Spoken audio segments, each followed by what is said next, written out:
Hi, there's been a lot of videos about interviews on this channel lately, but every interview is different, and how you manage to make an interview great really depends on your workflow on set. So today we're doing a project for TBD, which is a British London-based company actually, and we're filming for a company called Yara.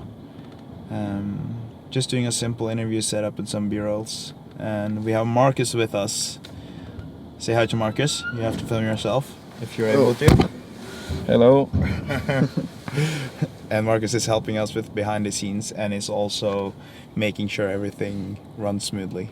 So this is my first time having a proper behind the scenes photographer with me on the shoot, which was great. Marcus is a really good filmmaker, videographer, and having him with me was very important to the final results, and it made me realize how important it is to have someone to chat with during the shoot to kind of discuss what would be the good thing or the right thing to do here and what's good, what is bad.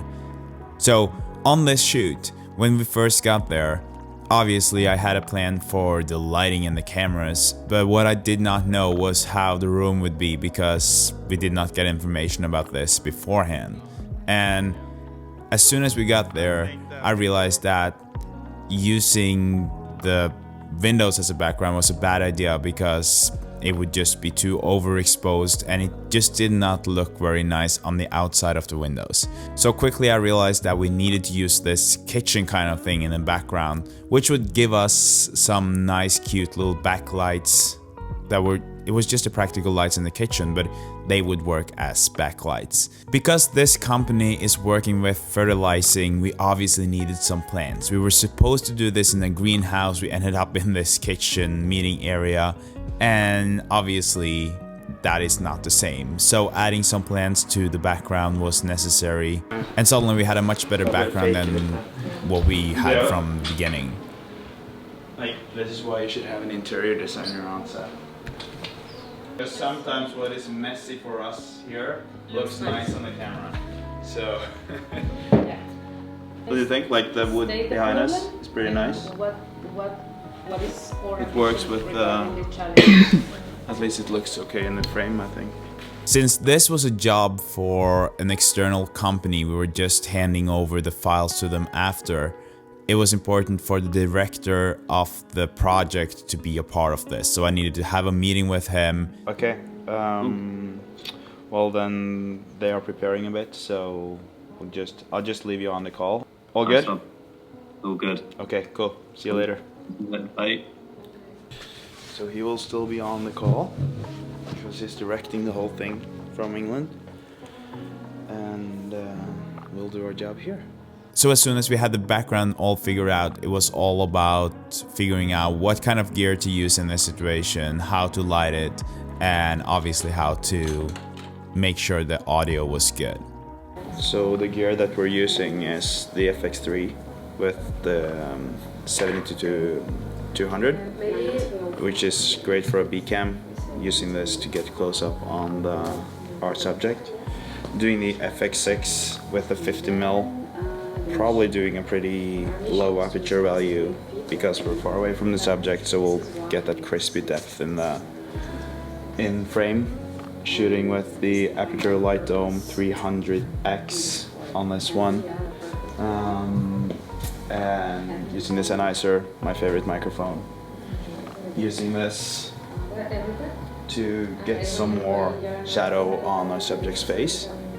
And then we have decorated with some nice plants in the background just to make it look more like the client's kind of field. And I guess that's about it. Oh yeah, we're also gonna put this lab on our subject. I prefer this one 10 out of 10 times, but backup and another backup. Backups for audio is important. Oh, I actually just finished this, but I realized that I should put this somewhere in the middle of the video. Please subscribe to my channel. I'm putting a lot of effort into this. It would be great if you subscribed and just gave me some credit for what I'm doing. Not that I need it, but it would be fun. Okay, let's jump back into it. I always prefer using the 50mm as my A camera lens because it just looks good. I get a blurry background like this bokeh. But on the B cam, I really like using the 70-200mm because it is nice to zoom in on the subject and get two very different focal lengths. Focal lengths. Anyways, this always takes longer than you think, and after setting up all this, we were all ready to go, but then we faced an issue with the audio. I have to say that after miking up people for several years, I realized that nothing beats the boom microphone when you are doing an interview like this. Why? Because the audio is just much better.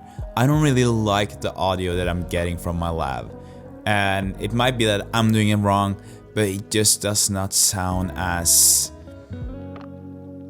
I guess, good. It just does not sound as good.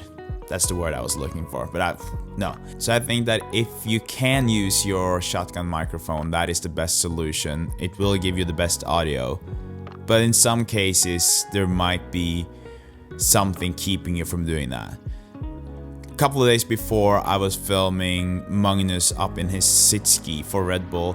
And in that case, I was actually not able to get great audio from the shotgun microphone because of all the wind. So then I needed to have the lav on the inside, and then it did the trick. But then again, this was a social media asset. The project we were filming for in this case was more of a commercial, like high-end production, and then the audio needs to be better. So we ended up using the shotgun microphone, but also having the lav as a little backup.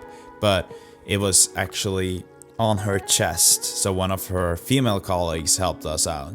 And it did not work great. I would say the audio was really bad. But I also realized during the interview with my headphones on that the audio from the shotgun microphone was great. So we didn't really have to worry about it at all. So before even starting an interview, I find it very important to get to know the person you're interviewing. Like obviously the questions were already made by the company we were working for, and she had prepared them, so I didn't need to prep her on the questions, but just getting to know her so she feels like she knows me better and that she can feel comfortable in front of the camera. That is very important. If your subject is not comfortable, you will not get a good interview. Which also leads me to another thing, which is actually neglected, I would say. Like, I haven't heard a lot of people talk about this, but how engaging you are as the person interviewing or conducting the interview it's imperative. Because if you're sitting there and you look like you're having the worst time ever, the energy that you get from the subject you're interviewing will be bad. It will not be good. So I'm trying to keep my mood up, smile, give her energy, and follow along the conversation as I would do in a normal conversation. And I feel like this will kind of enhance or make the person I'm interviewing look better, come off better, and have a better energy in general. So remember, keep this energy up, smile, make sure the person that you're talking to reflects your energy, because energy and mood, energy at least, is very easily reflected. I think we can just do it here. That's the easiest. I guess it makes sense with the temperature too. So after the interview, we just did some easy B-roll shots, which in this case was just kind of showing her doing her job, playing around with some plants, talking to her colleague, looking out, having the logo in the background.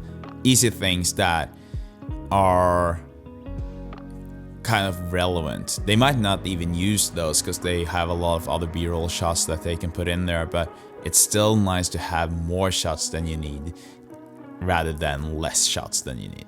I hope that you found this interesting.